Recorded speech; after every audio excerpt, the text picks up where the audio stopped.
Chers auditeurs, bonjour. J'espère que vous avez apprécié l'épisode précédent et que vous apprécierez celui-ci. Installez-vous, car nous repartons ensemble pour ce 12e épisode du retour de l'opération Papillon.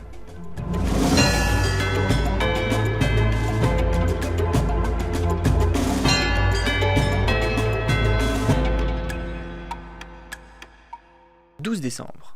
La nouvelle de la prise de contrôle des médias par le nouveau régime du Grand Scan fit, la veille, le tour du pays. Au sein de la rédaction de Radio Océania, plusieurs animateurs phares ont d'ailleurs démissionné pour exprimer leur désaccord avec les nouvelles lignes éditoriales de la station. En tête, on retrouve l'animateur phare de la fin de matinée, Alfred Valamir. Celui-ci, également inquiet pour sa compagne, récemment emprisonnée, s'est rendu en toute discrétion à Teide. Le soleil est à peine levé en ce dimanche matin lorsqu'Alfred arrive à Teide par dirigeable. Sortant de l'aérogare, il se rend compte que les rues de la capitale économique de la Mondelzie sont désertes. Fait étonnant pour une ville qui, d'ordinaire, fourmille de vie, et particulièrement les dimanches matins. C'est en effet habituellement le jour choisi par les chalands venus de tout le pays pour tenter de solder leurs marchandises aux riches habitants du centre-ville de Teide. Dans cette ambiance de mort, et avant de retrouver son ami qui l'hébergera le temps de son séjour, Alfred décide de se rendre place Joseph VI, dans l'espoir de voir Justine. Souhaitant s'éviter une longue marche, il utilise les transports en commun.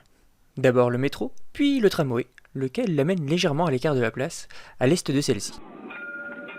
À peine descendu du tramway, Alfred s'engage dans l'avenue des Édiles, qui relie le port à la place Joseph VI et au-delà, à l'hôtel de ville. La ville est déserte, et seule la brise marine vient troubler le silence.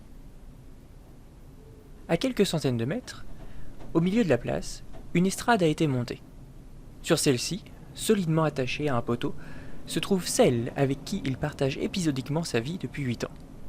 Autour, de nombreux gardes en faction veillent à ce que personne ne conteste la décision du Grand Scan. Lorsqu'Alfred foule enfin le sol de la place Joseph VI, le soleil perce tout juste derrière les falaises du continent. Parfaitement aligné dans l'axe des bâtiments de l'avenue, celui-ci vient éclairer l'estrade de sa lumière rose-orangée caractéristique de l'aube en cette saison.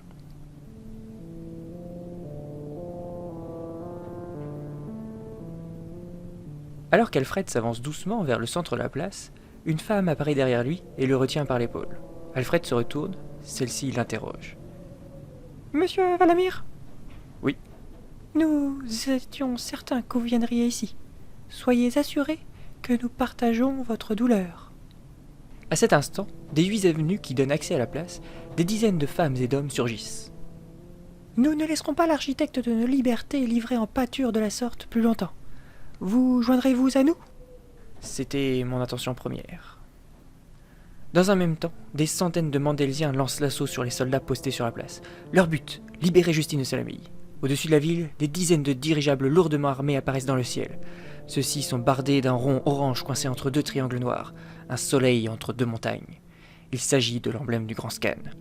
Ainsi se lance le premier acte de rébellion face au régime imposé par le nouveau tyran venu des montagnes.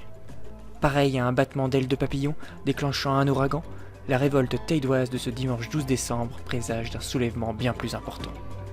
Mais pour cela, il fallait attendre encore un peu.